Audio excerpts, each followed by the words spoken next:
Hello guys, welcome back to our channel.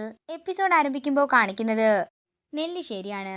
നിനക്ക് ആതിരെ ഇഷ്ടമാണെന്നറിഞ്ഞപ്പോൾ എനിക്ക് ദേഷ്യം വന്നു. ഞാൻ നിന്നോട് ദേഷ്യപ്പെട്ടു, അതൊക്കെ ശരി തന്നെ.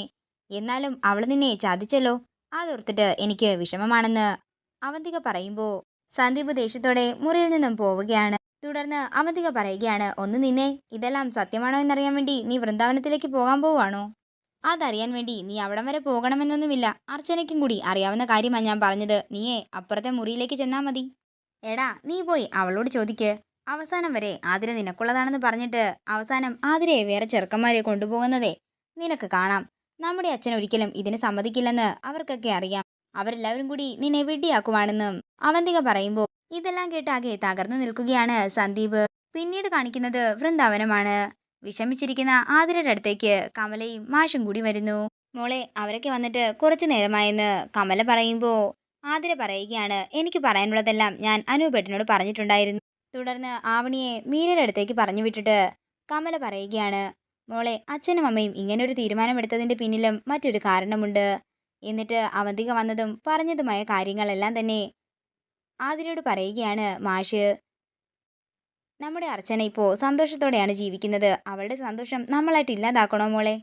മക്കളായതിനു ശേഷം ഞാനും ഇവളും മക്കൾക്ക് വേണ്ടി മാത്രമാണ് ജീവിച്ചിട്ടുള്ളത്. 3 പേരിൽ ആർക്ക് വേദനിച്ചാലും അത് ഞങ്ങളുടെയും കൂടി വേദനയാണ്. അനൂപും അച്ചുമോളും ഇതുവരെ ഞങ്ങൾ ഇങ്ങനെയൊന്നും വേദനിപ്പിച്ചിട്ടില്ല. നീ എപ്പോഴെങ്കിലും ആലോചിച്ചിട്ടുണ്ടോ നമ്മുടെ വീട്ടില് പ്രശ്നങ്ങൾ തുടങ്ങിയത് എപ്പോഴാണെന്ന്? അവന്തിക ഈ വീട്ടിലേക്ക് വരുന്നത് വരെ തെറ്റും ശരിയും നോക്കാതെ നിന്റെ ഒപ്പം നിന്നവരാ ഞങ്ങൾ രണ്ടുപേരും. വിവാഹം കഴിഞ്ഞ് നാളിതുവരെ നിന്റെ അമ്മയ്ക്ക് വിഷമമുണ്ടാകുന്ന രീതിയിൽ ഒന്നും തന്നെ ഞാൻ പ്രവർത്തിച്ചിട്ടില്ല. എൻ്റെ കമല ഇതുവരെ കരഞ്ഞിട്ട് പോലുമില്ല. ആ കമലയാണ് ഇപ്പോൾ നിന്നെ ഓർത്ത് കണ്ണീര് പൊഴിക്കാത്ത ദിവസങ്ങളേ ഇല്ല. നിന്നെ ഓർത്ത് ഇവിടെയുള്ളവരുടെ എല്ലാവരുടെയും മനസ്സിലിപ്പോൾ തീയാണ്. ആ തീ അണക്കേണ്ടത് നിന്റെ ചുമതലയാ. ഈ ബന്ധവുമായിട്ട് എൻ്റെ മോള് മുന്നോട്ട് പോകുന്തോറും അത് അർച്ചനയുടെ ജീവിതത്തെ ബാധിച്ചുകൊണ്ടിരിക്കും. നിന്റെ പിടിവാശി മൂലം നിന്റെ ചേച്ചിയുടെ ജീവിതം ഇല്ലാതായാൽ പിന്നെ നീ ഈ അച്ഛനെ ജീവനോടെ കാണില്ല.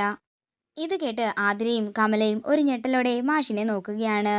ഞാനില്ലാതെ ഒറ്റയ്ക്ക് വിഷമിക്കാൻ എൻ്റെ ഭാര്യയെ ഞാൻ സമ്മതിക്കില്ല. ഞാൻ പോകുമ്പോൾ എൻ്റെ ഭാര്യയും കൊണ്ടുപോകും. അത്രയും പറഞ്ഞുകൊണ്ട് മാഷും കമലയും അവിടെ നിന്ന് പോകുമ്പോൾ ആകെ തകർന്നു നിന്ന് പൊട്ടിക്കരയുകയാണ് ആതിര. പിന്നീട് കാണിക്കുന്നത് നെല്ലിശ്ശേരിയാണ്. അർച്ചനയുടെ മുറിയിലേക്ക് ദേഷ്യത്തോടെ വരികയാണ് സന്ദീപ്.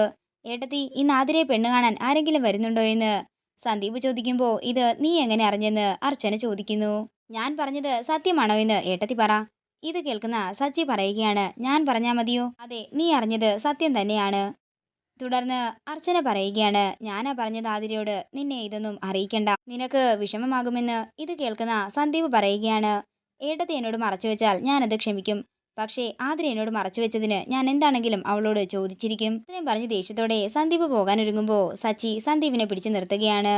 നീ എവിടേക്ക് പോകുന്നു? എനിക്കിന്ന് അവളോട് കുറച്ച് കാര്യങ്ങളെല്ലാം ചോദിച്ചറിയാനുണ്ട്. ഡാ സന്ദീപേ, നിനക്കെന്തെങ്കിലും ചോദിക്കാനും അറിയാനുമുണ്ടെങ്കിൽ നീ എന്നോടും അർച്ചനയോടും ചോദിച്ചാൽ മതി. നീ കരുതുന്നത് പോലെ ഇത് വലിയ പ്രശ്നമൊന്നുമല്ലെന്ന് അർച്ചന പറയുമ്പോൾ സന്ദീപ് ചോദിക്കുകയാണ്, ഏട്ടത്തിയുടെ വീട്ടുകാര് ഈ വിവാഹം അങ്ങ് ഉറപ്പിച്ചാലോ?